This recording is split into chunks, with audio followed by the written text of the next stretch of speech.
السماوات. النهارده عايز اتكلم معاكم في موضوع عن الخلوه او المقابله الشخصيه مع الله. الخلوه هي صلاه وهي حديث وهي استماع، بس ايه الفرق بينها وبين اي حاجه تاني؟ هي هدفها لقاء شخصي مع الله، انا وهو بس، وجها لوجه، اكلمه واسمعه، اقول له اللي جوايا واللي انا محتاجه، واطلب منه اللي ما اعرفوش عن نفسي واسمعه هيقول لي ايه عن نفسي. فالخلوه بعرف نفسي انا مين وانا فين، بعرف الله لان هو بيتكلم عن نفسه، وبعرف القوانين الحاكمه للعلاقه مع الله والعالم والحياه والوجود اللي احنا فيه. يعني مثلا هلاقي ربنا بيقول لي مع سفر الرؤيا: الحي وكنت ميتا وها انا حي الى ابد الابدين. هسمع منه ان له اسم ملك الملوك ورب الارباب. هكتشف مع الملائكة لماذا تطلبنا الحي بين الأموات، ليس هو ها هنا لكنه قام. هكتشف مين هو الله في الخلوة. ربنا هيكلمني عن نفسه، هو اللي هيعلن عن نفسه، هو اللي هيشرح صفاته بطريقة اللي طمني. لما ندخل خلوة هنلاقي داود النبي بيقول عنه ايه: رب عزي، صخرتي، قوتي، حصني، برج خلاصي، نوري وخلاصي، به احتمي. ربنا هيقول لي كلام كتير بيعمله معايا ورحله كتيره بيمشي معايا. ربنا هيقول: انا شايف المك وشايف تعبك،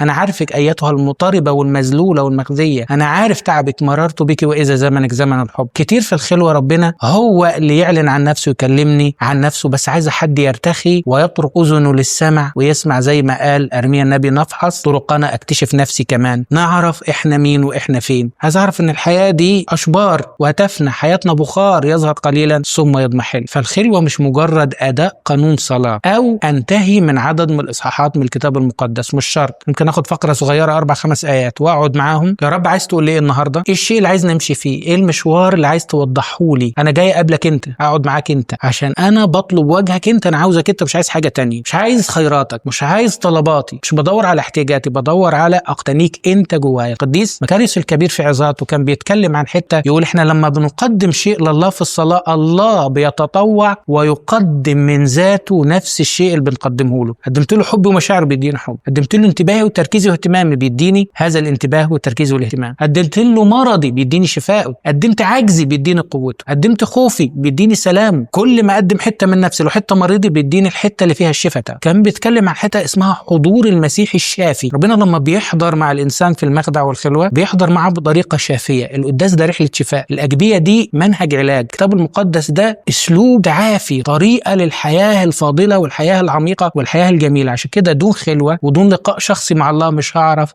احصل على نمو شخصيتي وكبراني الروحي. والكتاب المقدس ده اسلوب تعافي، طريقه للحياه الفاضله والحياه العميقه والحياه الجميله. عشان كده دون خلوه ودون لقاء شخصي مع الله مش هعرف احصل على نمو شخصيتي وكبراني الروحي وقوتي واستنارتي وبصيرتي اللي هاخدها. تقدموا اليه واستنيروا ووجوهكم لن تخزى.